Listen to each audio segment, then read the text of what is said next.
നമസ്കാരം. അപ്പോൾ കഴിഞ്ഞ ദിവസം വേടനെ കുറിച്ചുള്ളൊരു വീഡിയോ അപ്ലോഡ് ചെയ്തിട്ടുണ്ടായിരുന്നു. തീർച്ചയായിട്ടും ഒത്തിരി പ്രേക്ഷകർ കമൻറ്റ് ബോക്സിൽ വന്ന് അഴിഞ്ഞാടിയിട്ടുണ്ട്.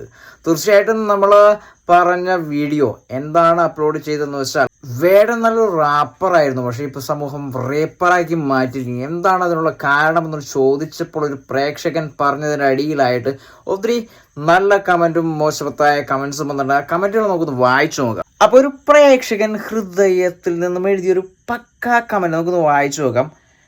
അവൾ 30,000 രൂപയും വണ്ടിക്കാശും കൊടുത്തിട്ടാണ് പീഡനം ഏറ്റുവാങ്ങിയെന്ന്. ഒന്നും പറയാനല്ല. പിന്നെ അടുത്തൊരു കമൻറ്റ്,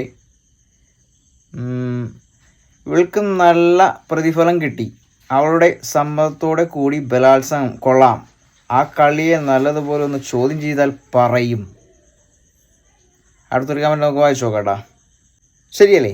ആ പെണ്ണ് ഇത്രയും നാൾ വേടൻ്റെ കൂടെയുണ്ട്, അപ്പോൾ അവൾ ഇൻ്റർകോഴ്സ് ചെയ്തിട്ടുണ്ടാവും, ഇപ്പോൾ അത് പീഡനമായി. നമ്മുടെ കേരളത്തിൻ്റെ പോക്ക് എങ്ങോട്ടാ?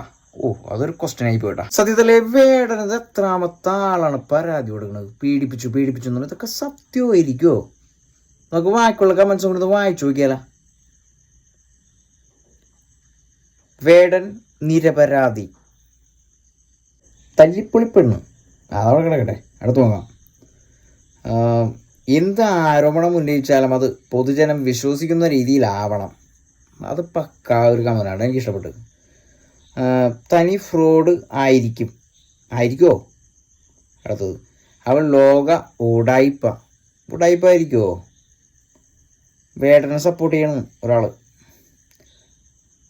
ധർമ്മസ്ഥലയിലെ പീഡനം പോലെ അല്ലല്ലോ, അത് നമ്മളതായിട്ട് ജോയിൻ ചെയ്യണം കേട്ടോ. ചേട്ടൻ എല്ലാ കാര്യങ്ങളും വെച്ച് കലക്കി, സൂപ്പറായിരുന്നു, ഒന്നും പറയാലൊന്നും. ഊട്ടായ്പ്. അപ്പോൾ എന്തായാലും പ്രേക്ഷകരുടെ അഭിപ്രായമൊക്കെ ചോദിച്ച് നമ്മൾ ഇങ്ങനെ വന്നേക്കാണ്. അപ്പോൾ എനിക്കൊരു സംശയം, ഈ വേടൻ പീഡിപ്പിച്ചു എന്ന് പറയുന്ന ഈ ഒരു ഡോക്ടറില്ലേ, ഡോക്ടർ ആദ്യം പീഡിപ്പിക്കുമ്പോൾ അറിയാൻ പറ്റില്ല ഇത് പീഡിപ്പിക്കണമെന്ന്, വീണ്ടും പിന്നെയും പീഡിപ്പിക്കാൻ വേണ്ടി പിന്നെ അറിയാൻ പറ്റും. അങ്ങനെ കുറേ തവണ പീഡിപ്പിച്ചിട്ട് പിന്നെ സ്വർണ്ണമൊക്കെ തട്ടിയെടുത്തു എന്ന് പറഞ്ഞ് പിന്നീട് കുറേ വർഷങ്ങൾക്ക് ശേഷം പരാതി കൊടുക്കുമ്പോൾ അതിലാരാണ് ശരിക്കും ഊട്ടായ്പ കാണിച്ചിരിക്കുന്നത്?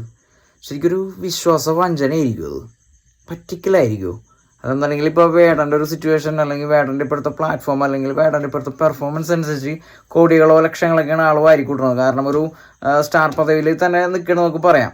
അപ്പോൾ ആ ഒരു വ്യക്തിയെ ശരിക്കും പറഞ്ഞിട്ടുണ്ടെങ്കിൽ മാഫിയാസ് വലയം ചെയ്തിട്ട് നശിപ്പിക്കുന്നതിന് വേണ്ടി ചെയ്യുന്നൊരു ക്രൂരമായൊരു രീതിയാണോ ഈ ഒരു പീഡനം? അല്ലെങ്കിൽ ഈ പറയുന്ന ഈ ഒരു സ്ത്രീജനം പക്ക ക്ലിയർ ആയിട്ടുള്ളൊരു ഡോക്ടർ തന്നെയാണോ? എന്താണ് സത്യാവസ്ഥ? പ്രേക്ഷകർക്ക് ഇനി എന്തെങ്കിലും പറയാനെങ്കിൽ ഈ ഒരു കമൻറ്റ് ബോക്സിൽ വന്ന് വിളയാടിയിട്ട് അങ്ങോട്ട് പോട്ടെ.